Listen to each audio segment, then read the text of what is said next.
السلام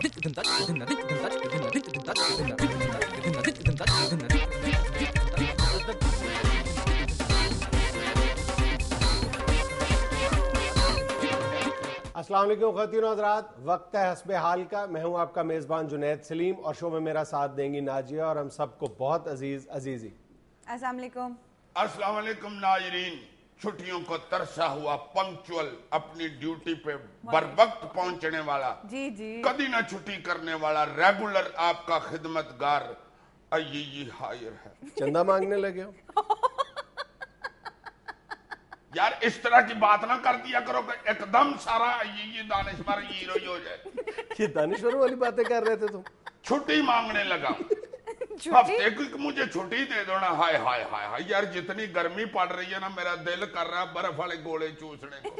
اتنا مہنگا ہو گیا برف والا گولا کہ میں ادھر خرید نہیں سکتا. میرا دل کرتا ہے تم مجھے ہفتے کی چھٹی دے دو، میں اپنے سکوٹر کی ٹوکری میں شربت والی بوتل اور کالے لمک والی لمکدانی رکھ لو اور سیدھا چلا جاؤ سیاچن گلیشیئر. ادھر جا کے میں برف والے گولے بنا بنا کے ادھر سے درخت سے تیلے توڑ توڑ کے اس میں لگاؤں، اوپر شربت ڈال کے کالا لمک ڈال کے وہ چوسوں آخر گر جاؤں تو برفانی ریچھ مجھے ادھر سے نکل کے کہے کہ ہور چوپ ہو. اس کا تخیل دیکھو، اس نے مری میں ناران کا غان کہیں بریک نہیں لگائی، سیدھا سیاچن گلیشیئر پہنچا. اور وہاں سنا ہے سیاچن گلیشیئر میں تڑا تڑ تا حد نظر برف ہی برف ہے. کتنی برف ہے بلا پتا تمہیں؟ برف تو سنا ادھر اتنی ہے، اتنی برف ہے کوئی 100-150 ٹپ پڑا ہوا برف. سیریسلی بتاؤ تمہارے خیال میں سیاچن میں کتنی برف ہے بتاؤ؟ یہی میں تمہیں صحیح بتا رہا ہوں. سنا وہاں پہ بہت ہی زیادہ برف ہے، کوئی 25 من برف پڑی ہوئی. 2 کھرب کیوبک میٹر برف ہے وہاں پہ. ہاں جی یار مجھے سن کے ٹھنڈ لگنے لگ گئی ہے. ادھر جا کے میں کتنا انجوائے کروں گا. ہائے ہائے ہائے ہائے. یار اسی وجہ سے سیاچن گلیشیئر کو پاکستان کا واٹر ٹینک کہا جاتا ہے، کیونکہ پاکستان کے جو 2 بڑے دریا ہیں، دریائے سندھ اور دریائے جہلم، اس کا جو مین سورس ہے وہ سیاچن گلیشیئر ہی ہے. ہائے ہائے ہائے ہائے 2 دریا ہی پر دیتا ہے. یار 2 دریا چھوڑو، یہ جو ہمارا کالا باغ ڈیم کا مجوزہ پروجیکٹ ہے، اس کی جھیل کو 6000 دفعہ اس کے پانی سے بھرا جا سکتا ہے. واو جی. یا اللہ خیر میں نہیں جاتا یار. ادھر ہی کمیٹی ڈالی ہوئی ہے، کھا لوں گا برف والے گولے. قطبین سے باہر اگر دیکھا جائے، پول سے باہر، تو یہ دنیا کا دوسرا بڑا گلیشیئر ہے. تو سر پہلا کون سا ہے؟ پہلے کا نام مجھے یاد نہیں ہے لیکن غالباً یہ تاجکستان میں ہے جو سب سے بڑا ہے، اور یہ 70 کلومیٹر پر پھیلا ہوا ہمارا گلیشیئر ہے. اس کا نام نہیں تمہیں یاد؟ یار کتنے نلائق آدمی. اس کا نام ہے چوکرموس. کسی کو نہیں آتا ہو تو کہہ دیتے ہیں کچھ بھی، پریشر پڑ جاتا ہے. چوکرموس. میں جب چوکرموس گلیشیئر پہلی دفعہ کیا تو میرا پیر تل کا ماں پٹھا گر پڑا. چوکرموس بہت بڑا ہے، بہت بڑا ہے. میں اٹھ کے پھر چلنا شروع ہو گیا. چوکرموس کے جب میں سینٹر میں پہنچا ہوں تو وہاں سے مجھے پتا چلا کہ کوئی بندہ مجھے کہہ رہا ہے چل دوڑو، اور میں واپس آ گیا. اچھا یار اس کی جو پمائش ہے برف کی سیاچن کی یہ چھوڑ دو. تم یہ بتاؤ کہ برف صاف ہے، گولا بنایا جا سکتا ہے اس کا؟ کچھ عرصہ پہلے تو سیاچن کی برف جو تھی بہت صاف تھی، بالکل شفاف تھی، لیکن اب صاف نہیں رہی کہتے ہیں. یہ نہیں مجھے گولے کھانے دے گا. کیا ہوا جی اسے؟ میں سیریسلی بتا رہا ہوں، کہا یہ جاتا ہے کہ ہندوستانی فوج نے وہاں پر سیاچن کے ساتھ جو سلوک کر رہی ہے وہاں پر اپنا تسلط قائم کرنے کے لیے، وہ انتہائی خوفناک ہے. اور وہاں پر جو سیاچن کا اس وقت جو بہت بڑا پرابلم ہے وہ یہ ہے کہ سیاچن کو نہ صرف پولیوٹ کیا جا رہا ہے بلکہ بہت تیزی سے پگھل رہا ہے. اور دنیا بھر کی جو ماحولیات کی تنظیمیں ہیں، جو بڑے بڑے ادارے کام کر رہے ہیں، اقوام متحدہ سے لے کر جو ملکی سطح پر کام کر رہے ہیں، ان کو اس بات کی کوئی فکر نہیں ہے. مکمل طور پر خاموشی اور بے حسی ہے، اور ہندوستانی فوج جو ہے وہ کھل کر وہاں پر اپنا کھیل کھیل رہی ہے. چلیں سر تنظیموں کو تو چھوڑیں، ہمارے حکمرانوں کو بھی ہوش نہیں ہے. بظاہر تو یہی لگتا ہے. دیکھو نا، ایک گھر کا باقاعدہ چھت پہ کوئی اگر واٹر ٹینک ہے اور وہ لیک کر رہا ہے اور گھر میں رہنے والے بالکل بے خبر ہیں یا اس کو مرمت نہیں کروا رہے یا اس کا نوٹس نہیں لے رہے. یہی حالت ہے نا سیاچن کے ساتھ. جیسے میں نے بتایا کہ بلتستان سے لے کر ٹھٹھا تک کی ہماری زمینوں کو سیراب کرنے کا یہ سورس ہے اور وہ پگھل رہا ہے, اور جس وجہ سے پگھل رہا ہے ہم خاموش ہیں, وہاں پر کوئی صدائے احتجاج بلند نہیں کر رہے, اس کی توجہ نہیں دلا رہے. یعنی وہاں پہ پچھلے کچھ عرصے کے دوران اگر تم پرانی اس کی تصویریں اٹھا کے دیکھو, گوگل پہ جا کے ان کی جو سیٹلائٹ پکچرز ہیں, سیٹلائٹ امیجز ہیں, وہ تم اگر سیاچن کے اٹھا کے دیکھو اور آج کی تصویر سے ان کو کمپیئر کرو تو لگتا ہی نہیں کہ یہ سیاچن کے امیجز ہیں. یعنی دراڑیں پڑی ہوئی ہیں باقاعدہ پگھلاؤ کی وجہ سے. وہاں پر ہندوستانی فوج نے جگہ جگہ پر ہیلی پیڈ بنائے ہیں اپنے راستے بنانے کے لیے. وہاں پر وہ کیمیکلز کا بے دریغ استعمال کر رہی ہے وہاں پہ ہندوستانی فوج. وہ وہاں پر انہوں نے قریب ہی سیاچن کے قریب ایک ایئرپورٹ بنایا ہے, درجنوں جگہوں پر ہیلی پیڈ کے علاوہ سڑکیں بنائی ہیں, گزرگاہیں بنائی ہیں, اور اس کی وجہ سے بالکل سیاچن کا حلیہ بگڑ کے رہ گیا. اور سیاچن پر ہندوستانی فوج جس سب سے بڑے جرم کا ارتکاب کر رہی ہے وہ یہ ہے کہ وہاں پہ انہوں نے 250 کلومیٹر طویل ایک پائپ لائن بچھا رکھی ہے کیروسین آئل کے لیے, اور وہاں سے ایک محتاط اندازے کے مطابق یومیہ 2000 لیٹر کیروسین آئل جو ہے وہ بہ رہا ہے, جو اس گلیشیئر کو پلیوٹ بھی کر رہا ہے اور پگھلا بھی رہا ہے. تو یار یہ چودھری منموہن کے ملازموں کی اس حرکت پہ کیوں نہیں کوئی آواز اٹھا رہا بھائی؟ اس کے پاس ایک سیدھا سا جواب یہ ہے کہ جی گلوبل وارمنگ ہے. یہ ساری جو صورتحال تشویشناک صورتحال ہے, اتنی تیزی کے ساتھ گلیشیئر پگھل رہا ہے اور وہاں پہ پولوشن پھیل رہی ہے, وہ یہ کہتے ہیں کہ جی یہ گلوبل وارمنگ کا نتیجہ ہے. اور کوئی اس سے پوچھنے والا نہیں کہ اس کے بالکل ساتھ بالٹورو کا گلیشیئر ہے, وہاں پر تو کوئی ایسی صورتحال نہیں, وہاں پر تو بالکل نارمل کنڈیشنز ہیں. لو دس یار, جس طرح ادھر انڈین وہ دھن دڑاتے پھر رہے ہیں, وہ تو ادھر سے سوئے کے ساتھ برف توڑ توڑ کے بھی بیچ رہے ہوں گے. کتنا نقصان ہو رہا ہے یار. یہ کس لیے ادھر گھسے ہوئے ہیں, کیوں قبضہ کیا ہوا ہے انہوں نے ادھر؟ ان کا اپنا کلیم ہے جو بالکل بےہودہ اور لغو قسم کا ہے. ان کو اصل میں تکلیف یہ ہے کہ پاکستان اور چین کے درمیان جو مین لنک ہے قراقرم کا, وہ اس گلیشیئر سے صرف 74 کلومیٹر دور ہے, اور اس کی بلندی کے حوالے سے اور اس کی افادیت کے لحاظ سے پاکستان کی اکانومی کی ایک طرح سے یہ بیک بون بنتی ہے یار. حالانکہ پاکستان کا کلیم جو ہے وہ اتنا سٹرونگ ہے, انڈینائبل ہے ہر حوالے سے, کہ 1949 سے لے کر آج تک جتنے بھی غیر ملکی کیٹو سمیت جتنی بھی چوٹیاں ہیں گلیشیئر کے ارد گرد کی ہیں, وہ ساری پاکستانی ویزا لے کے, یہ جو جتنے کوپ ماتے پاکستانی ویزا لینے کے بعد سر کرتے رہے. آج تک کسی نے ہندوستانی ویزا لے کر یہ چوٹیاں سر نہیں کی تھی. تو اگر میں ادھر برف والے گولے بنانے گیا تو مجھے بھی پاکستانی ویزا لے کے جانا پڑے. اب گولے کا پیچھا چھوڑ دو. سب سے بڑی بات جو پاکستان کا انڈینائبل جو کلیم ہے وہ یہ ہے کہ یہ جو انٹرنیشنلی ریکگنائز باؤنڈری ہے پاکستان اور انڈیا کے درمیان, اس پہ جو پوائنٹ ہے MJ9842 جو باؤنڈری کا پوائنٹ ہے, یہ گلیشیئر اس سے پاکستانی سائڈ پہ ہے, یعنی پاکستان کے اندر ہے. یہ جتنی تیز سے یاد ہے نا MJ9842, یہ لائی من ادھر برف والے گولے چوستا رہے یا ادھر وہ بسوں کے نمبر بولتا ہوگا. اللہ چی بتی چوڑ چلو. ناظرین یہ وقت ہوتا ہے ایک چھوٹی سی کمرشل بریک کا. سر آج عزیز صاحب نے پھر سٹال لگانا ہے سموسوں کا. سیاسی فلم اٹھا لایا پھر یہ. جی دیکھو بابر اعوان اور رحمان ملک کی شاہکار فلم پکی دوستی. آج میں یہ ایک موضوعاتی فلم لے کے آیا. موضوعاتی سمجھتی ہوں؟ جی جی جی. جو کسی موضوع پہ بنائی جاتی ہے. تو بغیر موضوع کے بھی ہوتی ہیں فلمیں؟ ہوتی ہیں. اچھا. یل بللڑ فلمیں بھی ہوتی ہیں.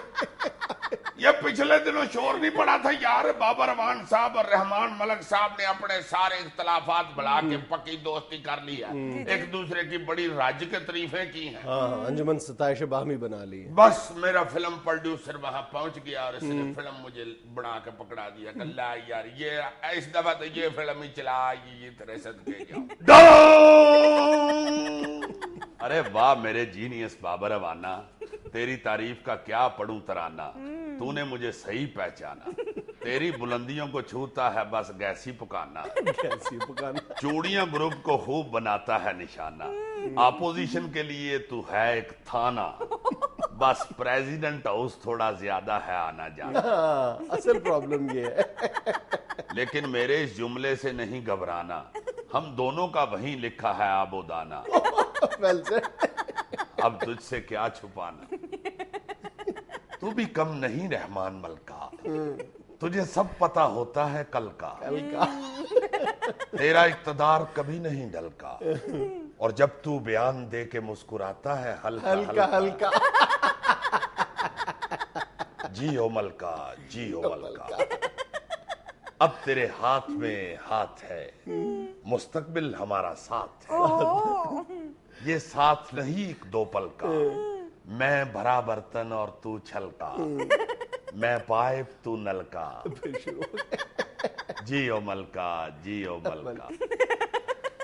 تم نے بھی بڑے بڑے ڈیمو چھیڑ دیے، نون لیگ کے تو بخیے ادھیڑ دیے، وکیلوں کے معاملے چٹکی میں ریڑ دیے، تختے لاہور کے پھٹے اکھیڑ دیے۔ ویسے جو بریف کیس لے کر جاتے تھے نوٹ ہوتے تھے یا منجڑ بیچ کر آتے تھے، تم بھی تو دھماکے کے بعد کیا سپیڈ دکھاتے ہو، ایمبولینسوں سے بھی پہلے پہنچ جاتے ہو، تمہاری ہر بات میں اتنا زیادہ وزن ہے، آئی تھنک ایٹ لیسٹ 2.5-3 من ہے، توڑ کے رکھ دیتے ہو جانے جگر، ہر بیان میں دہشت گردوں کی کمر، انسان کو کتنا اچھا تولتے ہو، ماشاءاللہ کیا خوبصورت بولتے ہو، ہر ایک پہ داغ بٹھاتے ہو، سب کو چپ کراتے ہو، محفل میں رنگ جماتے ہو، مونا لیزا سے پیارا مسکراتے ہو، تم بھی تو شہنشاہ جذبات ہو، 1 2 3 4 5 6 7 ہو، تم سے کسی نہ کسی دن سیکھنا ضرور ہے، توبہ کیسی کیسی زبان پر پورا عبور ہے، انگلش اور چائنیز مکس کر کے سناتے ہو، کبھی جذباتی ہو کر موبائل پر ویڈیو دکھاتے ہو، اتنی پیاری کھٹی ٹائیاں کہاں سے منگواتے ہو، یہ 15-20 بالوں کا ہیئر سٹائل کہاں سے بنواتے ہو، یہ سب تمہاری نظر کا کمال ہے، ورنہ بیوٹی میں تمہاری بھی کیا مثال ہے، کنا سونا تینوں رب نے بنایا، دل کرے ویکھدا رواں، کنا سونا تینوں دل مڑدا نہیں لکھ سمجھایا، دل مڑدا نہیں لکھ سمجھایا، دل کرے ویکھدا رواں، کنا سونا تینوں۔ یہی عالم۔ بس کر ملکہ کیوں دوسروں کو جلاتا ہے، اتنا سچ نون لیگ سے کہاں سنا جاتا ہے، بے وقوف لوگ سمجھتے ہیں کہ تو نرا شڈول ہے، حالانکہ تو ایم کیو ایم اور پی پی پی کے درمیان ایک پل ہے، تیری وجہ سے ان کی کولیشن زندہ ہے، تو سچ میں امن کا قومی پرندہ ہے۔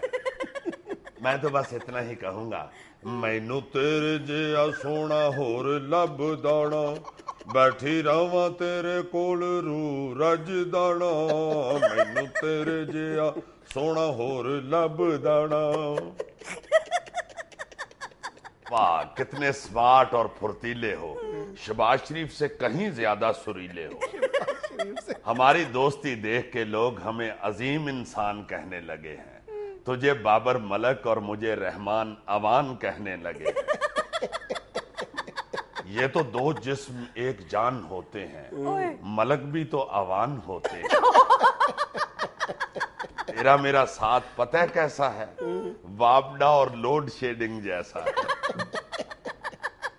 واہ کیا بات کر دی ہے، طبیعت خوش کر دی ہے، تو گول میں چکر، تو گڑ میں شکر، تو ٹافی میں ریپر، تو فرش میں ویپر، کیا کہنے، تو املی میں اچار، تو پیا میں کار، تو بوتل میں ڈکار، تو ٹھنڈا میں ٹھار، ٹرو مین گرو مین، تو 54 میں 55، تو کلا میں اچکن، تو بوتل میں ٹکن، تو ساگ میں مکھن، باقی تعریفیں چاہے بے حساب کر، پر یاری میں روٹی کا مزہ نہ خراب کر، اوکے تو بوا میں باری، تو ڈالا میں لاری، تیری میری یاری منزل ایک ہماری، زرداری زرداری زرداری،